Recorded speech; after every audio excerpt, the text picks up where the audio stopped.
ዛሬ የምወስዳችሁ ቦታ የእውነት በጣም ታመሰግኑኛላችሁ። በተለይ ደግሞ ወላጆች በቃ ከልባችሁ አመስግናችሁኝ ራሱ አትጨርሱም። በጣም ትልቅ የሆነ ውለታ ነው ሙሉላችሁ። ፊቴ ላይ እንደምታዩት እስከመሄድ ድረስ በጣም ጓጉቼ ነበር ለእናንተም እስከማሳያችሁ ድረስ። ዛሬ የሄድኩት ኒውክለስ ኢንተርናሽናል ዴይ ኬር ነው። ማለት እንደዚህ ሰፊ የሆነ በጣም ንጹህ የሆነ ዩኒክ ማቴሪያል እና አክቲቪቲዎች ያሉበትን ዴይ ኬር በዚህ ጊዜ ለልጆቻችን እንደማግኘት ምን የሚያስደስት ነገር አለ? እንደምታውቁት ዘመኑ እንግዲህ ልጆቻችን በጣም በፍጥነት የሚያድጉበት ነው። ታዲያ እያደጉ ባሉበት ጥሩ እውቀትን የሚያገኙበት የመሰረታቸው ያማረ መሆን አለበትና ኒውክለስ ዴይ ኬር እንግዲህ እንደምታዩት እያንዳንዱ ሩም ላይ ሴኩሪቲ ካሜራ ስላለ ምንም ያስጨንቅ ነገር የለም። በዛ ላይ በካምብሪጅ ካልኩለም ነው ልጆቻችሁን የሚያስተምሩላችሁ። የእንግሊዝኛና የፍሬንች ቋንቋዎችን ያስተምራሉ። የተለያዩ አርቶችን፣ የሙዚቃ መሳሪያዎችን ይማራሉ።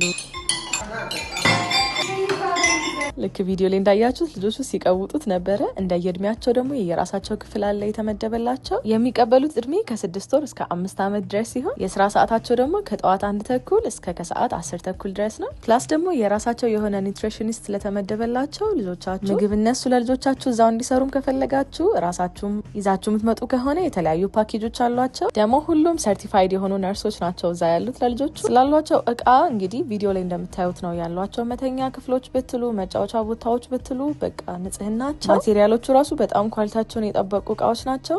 ስለዚህ አስቡት ለልጆቻችን ከእንደዚህ አይነት የተሻለ ቦታ ኬት ልናገኝ እንችላለን። በጣም የወደድኩት ፓርት ደግሞ የሚጠቀሙት አክቲቪቲዎች ነው። አኳሪየም አላቸው፣ ጥንቸል ራሱ አላቸው። ጥንቸል ምናምን ያበላሉ። በጣም የሚያምር ጋርደንም ያላቸው። ስለዚህ እንደዚህ አይነት የሚያምር ዴይ ኬር ኦር ደግሞ ፕሪስኩል ልጆቻችሁን ማስገባት የምትፈልጉ ሰዎች ስልካቸውን ከላይ አስቀምጥላችኋለሁ፣ አድራሻቸውን ደግሞ ካፕሽን ላይ አስቀምጥላችኋለሁ። ታዲያ እንደዚህ አይነት ቆንጆ ቦታ አሳይቻችሁ ባትመርቁኝ ይገርመኛል። እኔ በጣም ነው የወደድኩት። እናንተም ሳይሞላባችሁ ልጆቻችሁን አስመዝግቡ። ባይ